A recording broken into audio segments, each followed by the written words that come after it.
Okey, baik kelas. Assalamualaikum warahmatullahi taala wabarakatuh. Hari ini kita akan sambung topik baru iaitu topik rotational motion of a rigid body.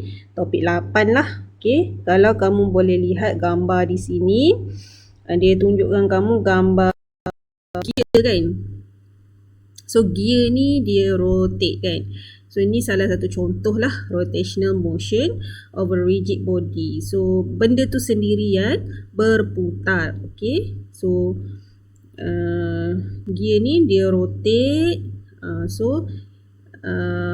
Ada lagi beberapa contoh yang lain seperti roda basikal, roda kereta, kipas.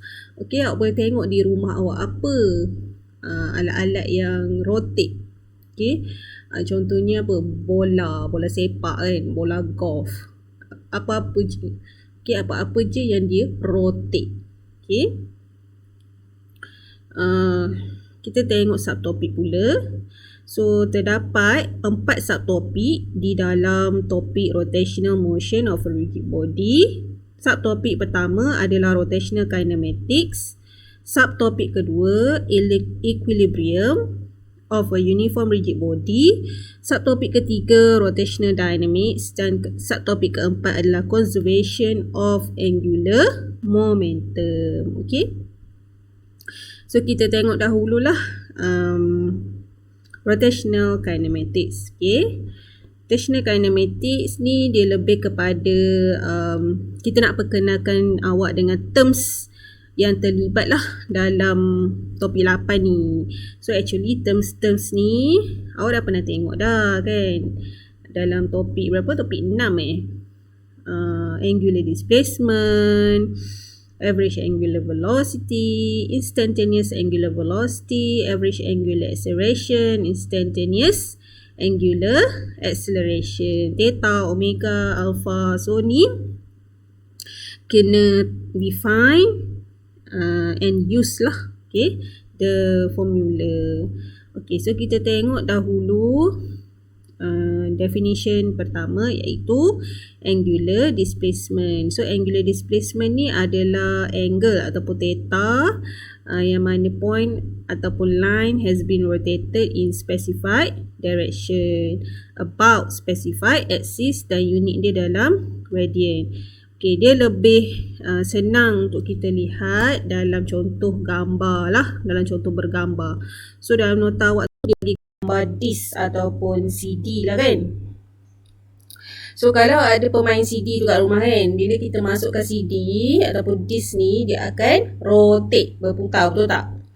So katalah kita andaikan disk ni sebelum dia berputar dia berada di sinilah, di reference line ni. Okey, yang garis saya highlightkan kuning ni adalah waktu dia belum bergerak. Okey, bila dia bergerak in specified direction iaitu anti clockwise ni kan, anak panah ni, dia bergerak in specified direction, memang satu arah je lah dia bergerak dalam anti clockwise ni. Katalah dia bergerak daripada point kosong lah, kita panggil reference line ni kosong origin lah, daripada point kosong ni ke point P ni, daripada point kosong ke point P. So katalah kat point P tu dia berhenti. So angle antara mereka ni kita panggil angular displacement. Itulah yang dinamakan angular displacement. Bila sesuatu line ataupun point, titik ni ataupun line line ni berputar, okay, rotate dekat specified axis dan specified direction lah. Okay, semacam biasa bila ada theta, adalah S, adalah R, dan theta ni mestilah di dalam unit radian. Okay, mesti dalam unit radian. So bila tekan kalkulator tu, make sure radian lah. Okay, barulah dapat nilai S, sebab S sama juga dengan R theta ni. Okay, so itu adalah angular displacement. So angular displacement kita kena convert lah kalau dia bagi kita dalam unit revolution. Revolution tu bukan SI unit.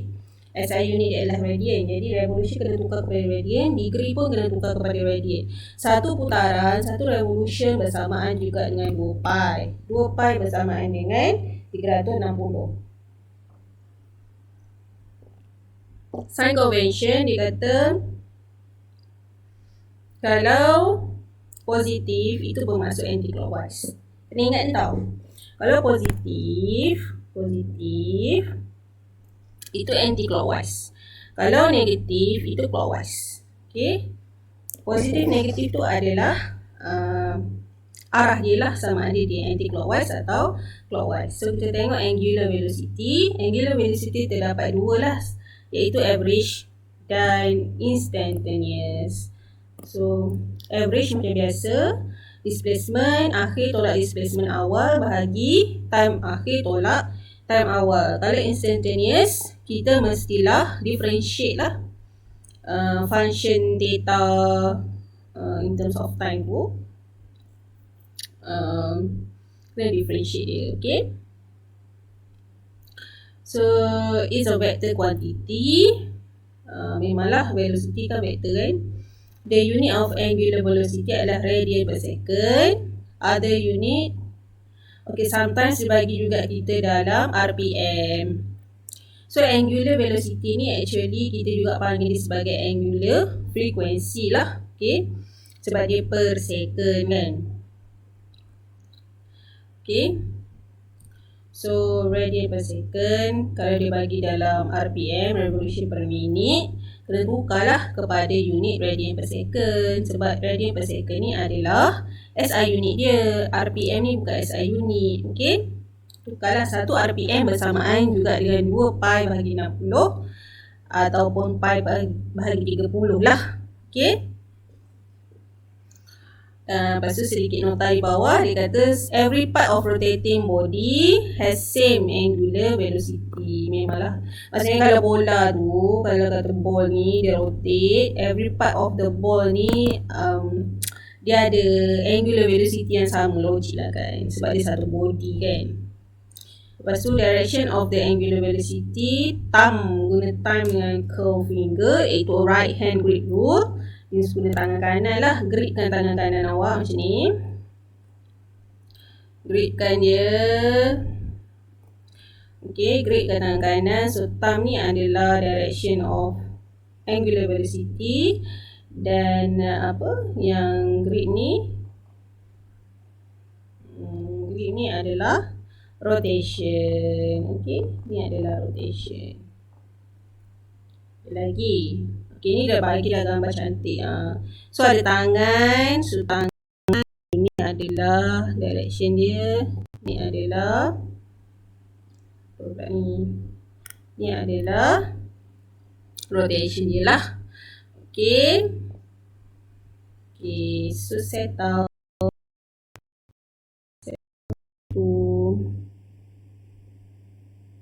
Okay, next. Ni banyak soalan ni. Okay. Angular acceleration dan instantaneous. Average adalah angular velocity akhir tolak angular velocity awal bahagi dengan time akhir tolak time awal lah. Kalau instantaneous acceleration, kena differentiate lah. Okay. So unit dia pun vector. So dia adalah vector quantity. Unit dia radian per second squared. So sedikit nota, dia kata kalau angular acceleration positif, bermaksud angular velocity tu bertambah, increasing. Kalau angular acceleration tu negatif, bermaksud angular velocity tu decreasing. Okay, direction of the angular acceleration. If the rotation is speeding up alpha and omega in the same direction as shown in figure 8.15. So kalau dia speeding up, alpha and omega akan berada dalam direction yang sama. Okay. Okay, kita tengok dia kata pula. If rotation slowing down, alpha and omega have the opposite direction. Okay. So bermaksud angular acceleration tu direction dia tak sama bila speeding up dengan slowing down. Kalau speeding up angular acceleration tu sama arah dengan angular velocity. Kalau slowing down dia dah nak stop kan, dia punya direction of acceleration tu akan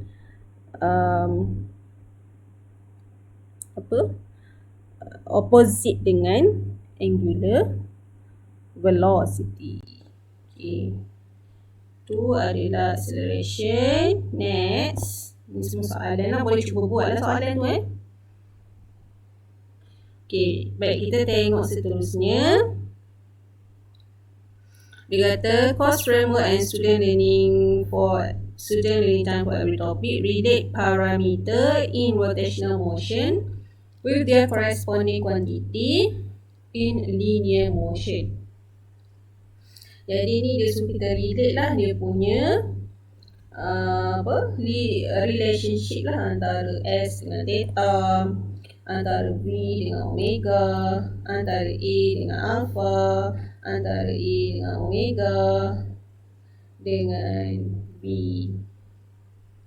Okay, so kita tengok satu-satu relationship dia between linear velocity and angular velocity. So basically rotational kinematics ni pengilaan dia selain daripada average velocity, average acceleration, instantaneous velocity, instantaneous acceleration, kita kena tahu kira ni jugalah SR theta, VR omega, AR alpha, AR omega, ATR alpha, ACR omega dan V kuasa 2R. AT ni adalah apa? Tangential acceleration.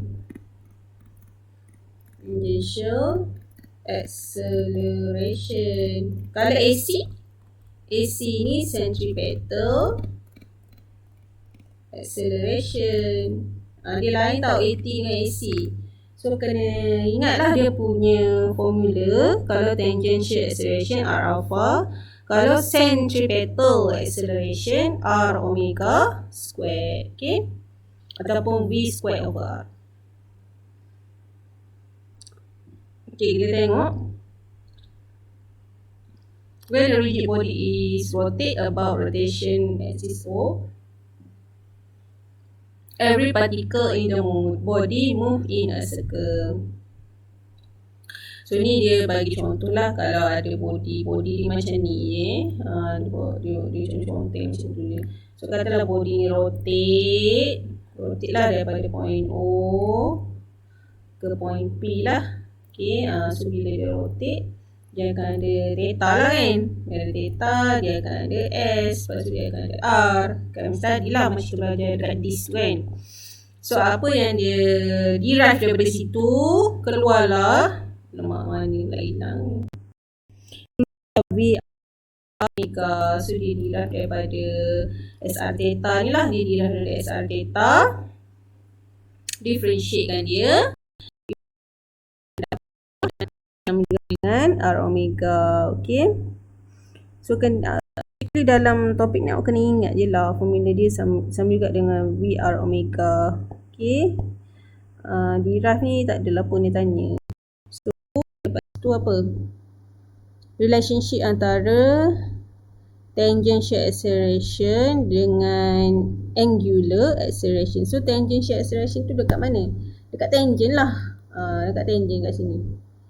Tangent macam mana nak cari? Tangent tu nak cari kan kita tahu kan bila objek tu rotate kan. So dia akan jadi macam ni lah kan, dia rotate.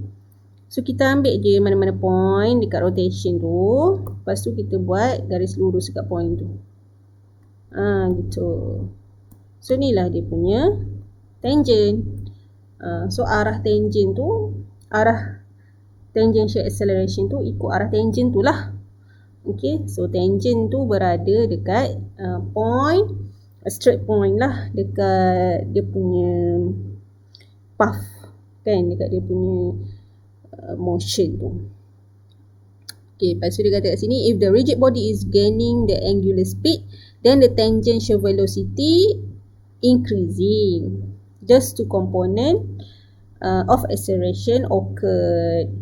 Okay, ni kalau angular speed tu dia bertambah lah. Okay, kalau angular speed tu bertambah, terdapat dua acceleration di sini, iaitu tangential acceleration dan centripetal acceleration. Centripetal acceleration kita belajar topik 6 itu, dia always towards center. Kalau tangential acceleration dia 90 degree lah, dengan centripetal acceleration nampak ni gambar ni 90 degree kan.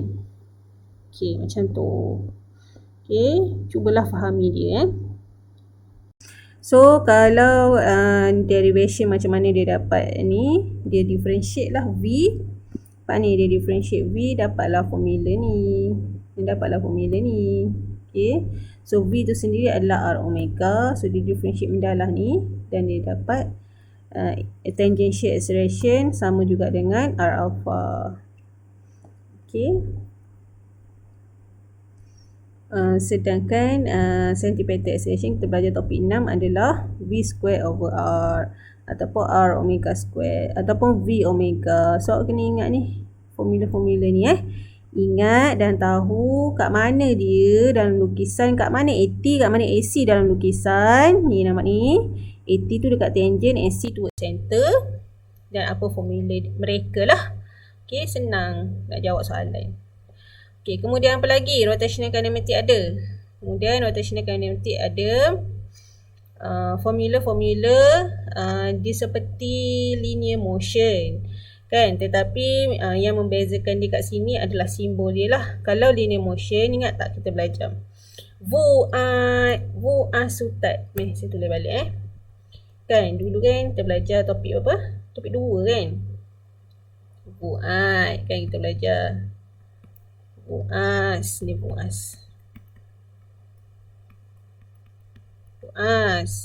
Ni sutat kan? Sutat.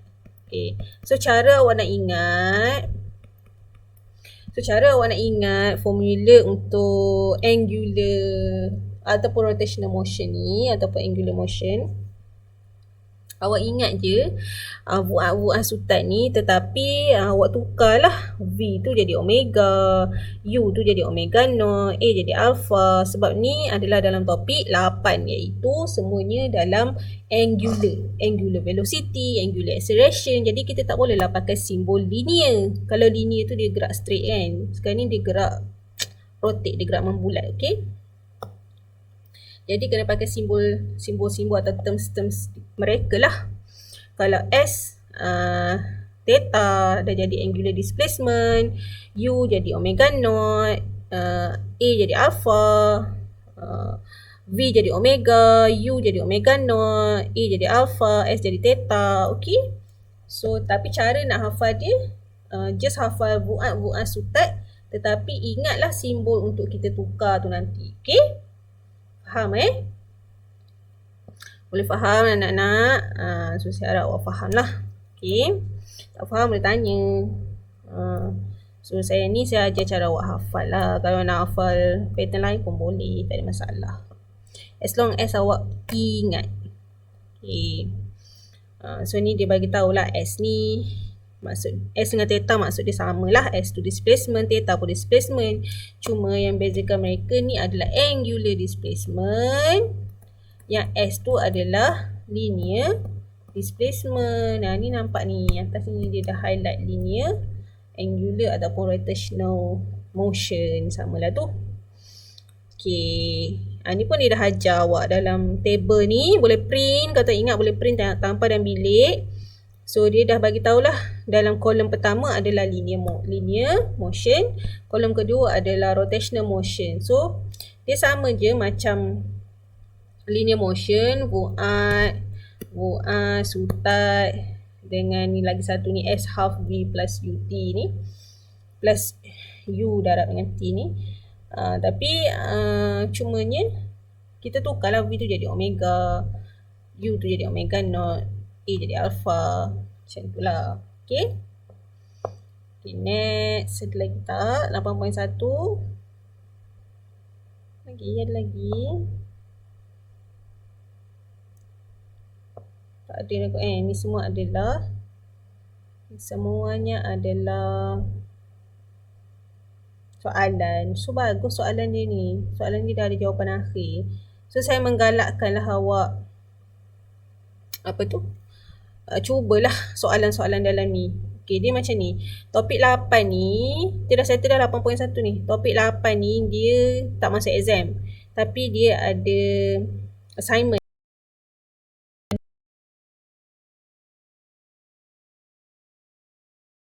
Lah, okay. Tercampur dengan awak punya final. Jadinya kena belajar betul-betul jugalah sebab nak jawab soalan assignment. Okay, so cuba dulu jawab soalan tutorial untuk satu topik ni lah. Satu topik rotational kinematic dulu. Okay, thank you class.